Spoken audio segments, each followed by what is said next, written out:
essa fábrica de parafuso Marta era uma metalúrgica pequena que Certo. fazia parafuso. Você sabe que não tinha restaurante, então Dentro a da, gente, da... dentro da fábrica, a gente comia com marmita, levava marmita Tá. de casa.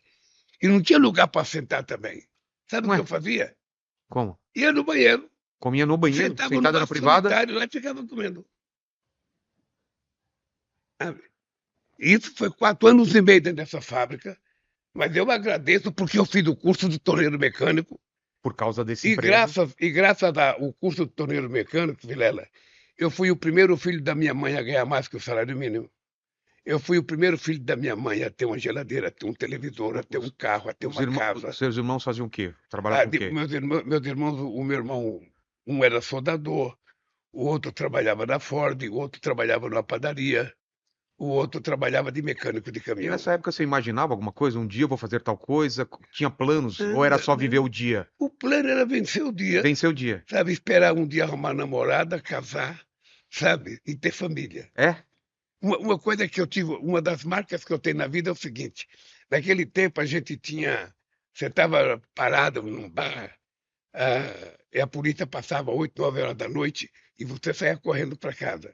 Por E quê? o dia que eu completei 18 anos, eu fui na rua Martim Fontes tirar minha carteira profissional. E aí? E aí, eu fiquei esperando a polícia aparecer por ali. Agora Quando a polícia apareceu, seu Oscar, me dá o rabo de galo. Aí, só esperando. seu Oscar me deu o rabo de galo, eu fiquei lá com o galo, até a polícia chegar. Cadê o documento? Olha aqui. Eu, aqui, a carteira profissional. E cara de moleque É ainda, o né? dia mais orgulhoso Você da tinha minha cara de vida. moleque aos 18. Eu tinha virado homem, É, agora eu sou homem. tinha virado homem. Que E doideira. dessas coisas, para mim, eu sempre tive muitos amigos. Eu sempre tive amigos. Uma coisa que acontecia na minha vida de bom era que mesmo os times de outra vila tinham Sei. amizade comigo. Eu sempre mantive uma relação de amizade muito forte Isso te com as ajudou. pessoas. É porque eu gosto de gente. Eu gosto de tratar as pessoas boas, eu gosto de dar atenção, eu gosto de ouvir. Tá rodeado Sabe? E isso sempre me fez, sabe, ter muitos amigos. Muito, muito. E como tua história te leva até ABC, todo aquele furacão de greves, todo aquele momento. Então, Porque a gente. Estamos falando de ditadura, certo? A gente está em que governo? Essa época que você faz 18 anos, quem está no poder, você lembra? não, quando eu fiz 18 anos, em 1955, 1965, Tá. eh, Que momento que o Brasil estava vivendo? eu tinha 17 anos quando teve o golpe militar. Tá. Eu trabalhava na Metalúrgica Independência. Era uma fábrica que fazia botão de cofre, sabe? De cofre? De Cofre cofre, de. botão de cofre, esses botões cheios de números. Ah, sei. Fazia. Eu trabalhava lá. E foi engraçado, porque quando teve o golpe, no dia 31 de março, a gente tinha meia hora para jantar. A gente comia quase que em pé. E aí as pessoas mais velhas do que eu chamava de velhinho, mas tinha 40 anos, 50 anos as pessoas. Eu tinha 17 ainda. E os caras falavam, graças a Deus, o exército tomou conta do país, porque senão os comunistas iam tomar conta do país. E eu fiquei com aquilo na cabeça há muito tempo. Não sabia o Eu que não que. tinha noção do que estava acontecendo. Aí eu trabalhei nessa fábrica também, depois eu fui mandado embora.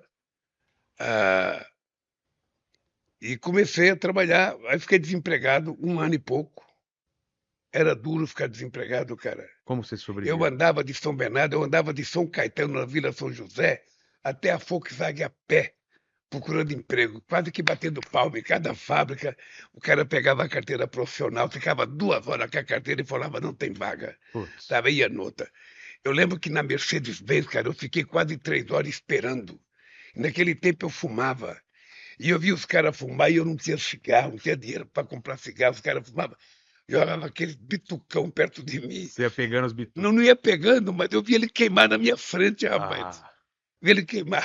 E uma vez, eu estava na porta da Mercedes, eu pensei que eu ia ser contratado. Eu estava com um sapato bem vagabundo, um sapato de couro. Eu tirei o sapato, cara. Quando eu fui calçar, o pé não entrou mais no sapato. Aí eu voltei para casa com o sapato pendurado no pescoço. Cheguei em casa, meu irmão me chamou de vagabundo. Você não arrumou emprego, você é vagabundo. Eu meti o sapato na cara dele. E no dia seguinte surge a vaga na Vilares, em São Cara, Bernardo. sei. Aí eu fui na Vilares, cheguei lá, o cara falou, estamos precisando de torneiro, faz um teste, eu fiz um teste e Passou. trabalhei 17 anos e meio lá. Aí você tá. Vilares, essa época. Da Vilares eu fui, eu Mas a tua trabalhei, consciência política ainda não existia. eu não tinha consciência política. Eu lia, na verdade, a coluna do Guzman, no Diário da Noite, 20 notícias sobre esporte, era o que eu Era o que lia. você lia. Bem, aí o meu irmão Frei Chico, ele era ligado ao Partido Comunista Brasileiro, mas ninguém sabia. E ele era sindicalista, sabe? E ele me levou no sindicato. Ele me levou numa assembleia que estava escolhendo um delegado para ir num congresso em Ribeirão Preto. E houve uma briga. E a briga era contra o meu irmão, porque meu irmão foi escolhido como delegado e o pessoal não queria que ele fosse delegado. Sei. Aí eu passei a gostar do sindicato por causa dessa briga. Foi essa. Aí, aí fiquei sócio do sindicato em 1968. Eu já tinha 23 anos de idade. E aí, quando foi em 1979, chamaram meu irmão para ser diretor do sindicato. O meu irmão não quis, porque na fábrica dele já tinha um diretor. Tá. Aí meu irmão me levou lá. E aí eu virei diretor do sindicato. E aí, o que muda? Eu virei diretor do sindicato, eu comecei a aprender um pouco, ter consciência política, comecei a conhecer um pouco, sabe, o mundo político, o mundo sindical. Em 1972, eu fui, eu virei diretor executivo, ou seja, fui trabalhar no sindicato, me afastei da Vilares e fui cuidar do departamento jurídico do sindicato. Então, eu cuidava do departamento jurídico, da Previdência Social, da aposentadoria, de habites, de processos que os trabalhadores queriam abrir, do Fundo de Garantia. Ah, em 1975, eu virei presidente.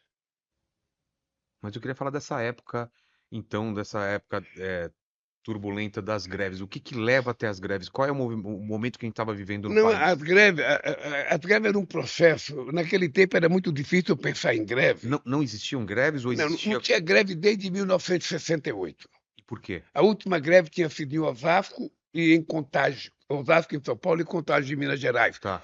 E o governo foi muito duro com a greve, prendeu muita gente. Então, e prendeu muito dirigentes sindicais depois do golpe militar de 64. Então, o movimento sindical enfraqueceu muito e o movimento sindical foi virando pelegão. Ninguém queria mais fazer greve. Eu entrei no sindicato e quando em 75 eu fiz uma descoberta muito grande. Eu falei o seguinte, o sindicato não é o prédio, o sindicato é a fábrica. E aí, ao invés de fazer assembleia no sindicato, eu ia na porta da fábrica. E aí, Se teu pai trabalhou na Scania entre 1975 trabalhou. e 1980, ele me viu muitas vezes na Viu? porta da Scania em Ele cima do fala. caminhão fazendo Ele assembleia. fala. Então você convocava o trabalhador para ir para o sindicato de noite, ele tinha trabalhado o dia inteiro. Quando chegava na hora da saída, tinha um ônibus da fábrica para levar ele para É, casa. Ele preferia ir para casa, por que ele ia para o sindicato? Então eu falei, sabe de uma coisa? Não é o trabalhador que tem que vir aqui, eu tenho que ir até ele. entendi. Aí Essa foi a mudança. eu passei 5 horas da manhã na porta da fábrica, 6 horas da manhã, 7 horas, 8 horas da manhã, 11 horas, meio-dia, 2 horas. Eu ia em todos os horários de entrada e saída, eu ia na porta da fábrica. Até na saída da Volkswagen, 2h20 da manhã, eu estava na porta da fábrica. Aí mudou, o sindicato ganhou confiança, sabe? E foi aí que a gente começou a ver Ter as força. coisas acontecer. E aí veio a greve de Olha lá. 1978. Isso o que é, Lula? Ó, Isso foi em 79, essa greve. Aí eu tô, acho que na matriz de Santo André, na ma- anunciando eu tinha sido cassado do sindicato, fiquei em casa 3 dias, eu voltei para assumir a greve. tá. Mas a gente estava vivendo no mundo, se não me engano, também, eu levo a Lessa, na Em Polônia, 80, em 80. em 80. Os movimentos foram mais ou menos ao mesmo tempo, Ao aqui e mesmo, lá? quando eu estava em greve em São Bernardo, o Valesca estava em greve em Gdansk. Tá. Qual era a vantagem? A vantagem é que o Valesca tinha um movimento muito grande para derrubar o regime comunista que tinha na Polônia, e ele tinha do lado dele uma pessoa muito, muito famosa, que era o Papa João Paulo II, que também era Verdade. polonês. E tinha uma E o mundo influência num. ocidental, É, toda a Europa, era favorável à derrubada do governo da Polônia. Então, o Valesca teve um teve uma apoio facilidade. enorme. Aqui no Brasil, não. Aqui no Brasil, em 1980, o Papa João Paulo II veio ao Brasil. E aí? Eu fui chamado para ir, sabe, no encontro com o Papa, E aí? num colégio, numa casa paroquial. Os militares não deixaram eu entrar até 3 horas da manhã, cara, chovendo. Eu do lado de fora, embaixo de um toldo, sabe? E o Impediram? Papa lá querendo me receber e os militares não deixavam. Aí, de repente, abriram, acho que foi 3 e pouco da manhã, eu consegui ver o Papa. Mas você tinha medo dessa época de alguma coisa em relação à sua vida, de ser Não, não, preso não tinha pelo regime? medo, não tinha Não? medo. Eu Por quê? quando Porque você ficou grande demais para ser calado, é isso? mas eu fiquei grande, uma coisa importante, galera, que eu fiquei grande e fiquei respeitado. Porque tem uma coisa que eu também aprendi de berço. Eu gosto de ser respeitado e gosto de respeitar. Sabe, isso me fez o seguinte, eu vou lhe contar uma história. Tá. 1978, Luiz Eulália Bueno Vidigal, presidente da Fiesp. Ele era o empresário de Osasco. Ele era presidente da Cobrasma. Ele foi no comando do 2º Exército, em São Paulo, se queixar da greve. Falar da greve. Se eu fosse um outro cara que tivesse uma outra formação, eu não iria para o sindicato, eu correria para me esconder. Eu fui para o sindicato.